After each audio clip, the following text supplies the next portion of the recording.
Saturday's emissions come shortly after three powerful quakes that together have killed more than 400 people. Officials say the death toll from this week's magnitude 7.1 earthquake in central Mexico has climbed to 305.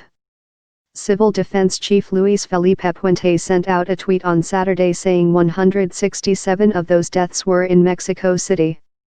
Morelos State accounted for 73, Puebla for 45, Mexico State for 13, Guerrero for 6 and Oaxaca for 1.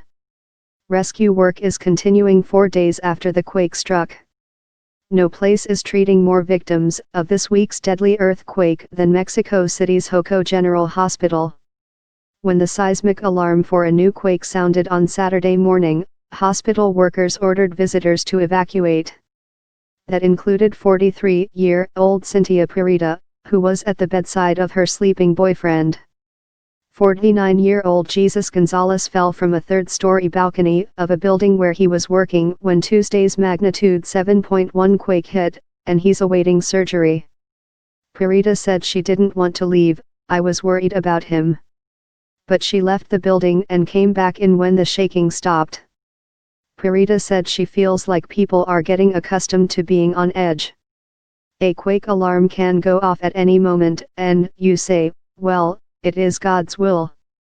Seismologists say Saturday's magnitude 6.1 earthquake in southern Mexico is believed to be an aftershock from a powerful September 7 quake that measured 8.1 and killed at least 90 people.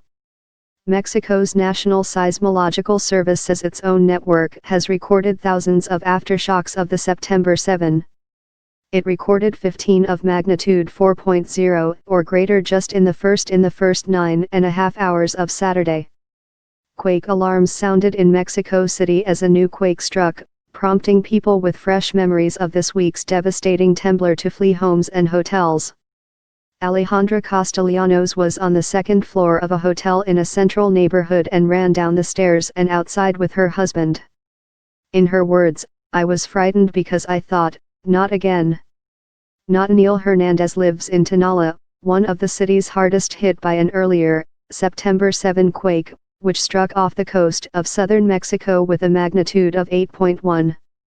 He said by phone that it was one of the strongest movements he has felt since then. But he adds, since September 7 it has not stopped shaking. The U.S. Geological Survey says the new earthquake to strike Mexico had a magnitude of 6.1 and was centered in the southern state of Oaxaca.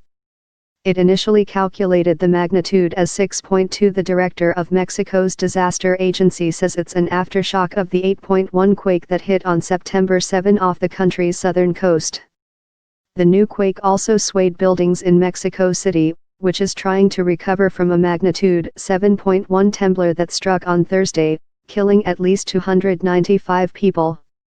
It's not immediately clear if the new quake caused damage or injury. The U.S. Geological Survey says the new earthquake to strike Mexico had a magnitude of 6.2 and was centered in the southern state of Oaxaca. That's the region most shaken by a magnitude 8.1 quake that hit on September 7. It also swayed buildings in Mexico City, which is trying to recover from a magnitude 7.1 temblor that struck on Thursday, killing at least 295 people. It's not immediately clear if the new quake caused damage or injury. A strong aftershock has rolled through Mexico City, swaying buildings and sending some people running into the street. It was not immediately clear if there were any new injuries or damage from the latest quake.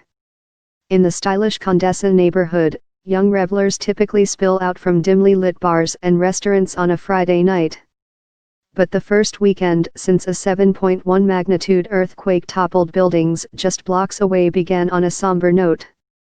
Instead of crowds gathered with beers, small handfuls of rescue workers still dressed in reflective vests took breaks from digging through rubble. Entire restaurants with white linen tables were empty. Metal gates shuttered others. "It feels lifeless," said Mariana Aguilar, 27, a hostess at a bar and restaurant who stood waiting for guests yet to arrive. "The city is still quite tense," said Israel Escamilla, an engineer, as he sipped a plastic cup filled with Coke at an empty bar. "But as good Mexicans we have to keep lending support however we can." As earthquake rescue operations stretched into day 5, Mexico City residents throughout the city held out hope that dozens still missing might be found alive. "There are moments when you feel like you're breaking down," said Patricia Fernandez Romero, who was waiting for word on the fate of her 27-year-old son. "And there are moments when you're a little calmer. They are all moments that you wouldn't wish on anyone." Along the bike lane, where families slept in tents accepting food and coffee from strangers, people have organized to present a united front to authorities, who they pressed ceaselessly for information. It's the moments between those bits of information that torment the families.